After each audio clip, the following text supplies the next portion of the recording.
নমস্কার দর্শক বন্ধুরা, স্পোর্টস লাইট মিডিয়াতে আপনাদেরকে স্বাগত জানাই। আপনাদের সঙ্গে আমি সাগনিক। আর আজ 25শে আগস্ট, অর্থাৎ আজ থেকে ঠিক আর 3 দিন পর কিন্তু শুরু হতে যাচ্ছে প্যারা অলিম্পিকের 17তম এডিশন। এই প্যারা অলিম্পিক কিন্তু কিভাবে যে শুরু হয়েছিল আর তা এখনো কিভাবে সময়ের সাথে সাথে বিবর্তন করেছে, তা চলুন আজকে একটু এই সংক্ষিপ্ত ইতিহাস সম্পর্কে জেনে নেওয়া যাক। প্রথমেই বলে রাখি, এই টুর্নামেন্টে কিন্তু চলবে 28শে আগস্ট থেকে 8ই সেপ্টেম্বর, অর্থাৎ 20 দিনের 10 দিনের এই টুর্নামেন্ট।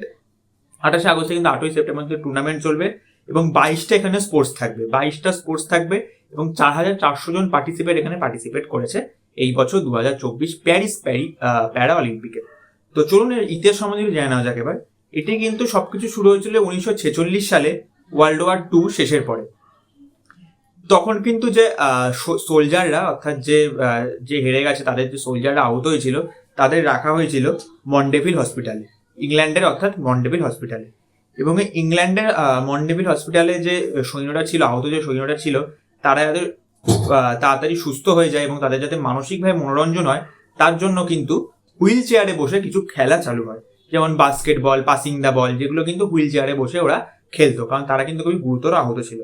এরপর কিন্তু সময়ের সাথে সাথে, তার ঠিক 2 বছর পর, 1948 সালে একজন জার্মান নিউরোলজিস্ট এলো, যার নাম হচ্ছে স্যার লুডুইক গাটম্যান কিন্তু এলেন। এবং সে তখন এদের মধ্যে একটি স্পিরিট দেখতে পায়, যে খেলার যে আগ্রহ, এই শুধু খেলার যে একমাত্র শুধু শারীরিকভাবে যে তারা সক্ষম, তারাই যে শুধু খেলতে পারে না, যারা একটুখানি শারীরিকভাবে কোনো রকম অসুবিধা মধ্যে দিয়ে যাচ্ছে, তারাও যে একই রকম ভাবে খেলাতে পারদর্শী এবং তারাও যে খেলতে চায়, এটি তিনি তাদের মধ্যে দেখতে পান। তখন তিনি ভাবেন যে এদের মধ্যে কিন্তু একটা কম্পিটিশন করাই যায়।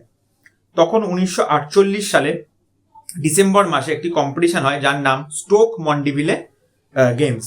এই স্টোক মন্ডিভিলে গেমস দিয়ে কিন্তু প্যারা অলিম্পিকের প্রথম যে ভার্সন, সেটা কিন্তু শুরু হয়ে গেল। এবং তারা যে হসপিটালে ভর্তি ছিল, তার নাম ছিল স্টোক মন্ডিভিলে, অর্থাৎ তার নামেই কিন্তু এটি রাখা হয়। এবং তার ঠিক 12 বছর পর 1960 সালে যখন রোম অলিম্পিকের মেইন যে অলিম্পিক হয়, তখন যে ক্লোজিং যে সেরেমনি হয়, এই ক্লোজিং সেরেমনি ঠিক 5 দিন পরে, অর্থাৎ 16ই ডিসেম্বর থেকে কিন্তু এই শুরু হয় প্যারা অলিম্পিক।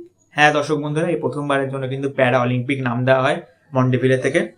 এবং সেই প্যারা অলিম্পিকের ওপেনিং সেরিমনিতে কিন্তু প্রচুর লোক এসেছিল, প্রায় বলা হয় প্রায় 5000 লোক কিন্তু সেখানে এসেছিল এবং তারা তাকে সাপোর্ট করতে এসেছিল। এবং এরপর থেকে নাম কিন্তু হয়ে যায় প্যারা অলিম্পিক গেমস। এটা তো আমরা জানলাম একটা সংক্ষিপ্ত ইতিহাস। তো সংক্ষিপ্ত ইতিহাসের পরে তো চলুন এবার জেনে নেওয়া যাক যে এই বছর 2024 প্যারিস অলিম্পিক 17তম এডিশনে ইন্ডিয়ার ঠিক কি অবস্থা। ইন্ডিয়াতে কিন্তু এই বছর 84 জন অ্যাথলিট পার্টিসিপেট করছে, তার মধ্যে 32 জন মেয়ে এবং 50 জন কিন্তু পুরুষ। সেটি কিন্তু 2020 যে টোকিও প্যারা অলিম্পিক হয়েছিল, তার থেকে কিন্তু বেশি। সেখানে কিন্তু 54 জন অ্যাথলিট পার্টিসিপেট করেছিল, তার মধ্যে 19টি মেডেল তারা জিতেছিল।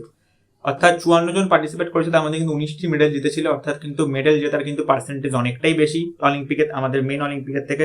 এবং এই বছর কিন্তু ইন্ডিয়ান যে প্যারা অলিম্পিকের কমিটির প্রেসিডেন্ট, অর্থাৎ দেবেন্দ্র ঝাঝারিয়া কিন্তু আত্মবিশ্বাসের সঙ্গে বলে দিয়েছেন যে এই বছর কিন্তু ভারত 25টিরও বেশি মেডেল জেতার সমান অর্জন করেছে, অর্থাৎ সমান কিন্তু গ্রহণযোগ্যতা পায়। তো এই ছিল হচ্ছে সংক্ষিপ্ত ইতিহাস এবং বর্তমান অবস্থা, কিভাবে বিবর্তিত হওয়ার সাথে সাথে এই প্যারা অলিম্পিকটি এলো। এবং আপনারা অবশ্যই প্যারা অলিম্পিক দেখুন। প্যারা অলিম্পিক চলবে 28 আগস্ট থেকে 11:30টার সময়। প্যারিসের ওপেনিং সেরিমনি হবে সেন নদীর তীরে, ঠিক যেভাবে আমাদের অলিম্পিকের ওপেনিং সেরিমনি হয়েছিল। এবং সেখানে কিন্তু এই অলিম্পিক নিয়ে বেশ কিছু উৎসাহ আছে, অনেক উৎসাহী লোক আছে যারা কিন্তু এই অলিম্পিক দেখতে চায় এবং দেখতে যাবে। এই ভারত কিন্তু এখানে বেশ একটা ভালো পারফর্ম করেছে। পরে একটা ভিডিওতে আমরা আলোচনা করবো যে ভারতের পারফরমেন্স এই প্যারা অলিম্পিকে কেমন। ততক্ষণের জন্য টাটা, সবাই ভালো থাকবেন, সবাইকে সুস্থ রাখবেন। যদি ভিডিওটি ফেসবুক থেকে দেখে থাকেন তো অবশ্যই চ্যানেলটিকে লাইক করবেন, ফলো করবেন, এবং যদি ইউটিউব থেকে দেখে থাকেন তো অবশ্যই চ্যানেলটিকে সাবস্ক্রাইব করবেন এবং অনেক শেয়ার করবেন। তো চলুন আজকের জন্য টাটা, গুড বাই।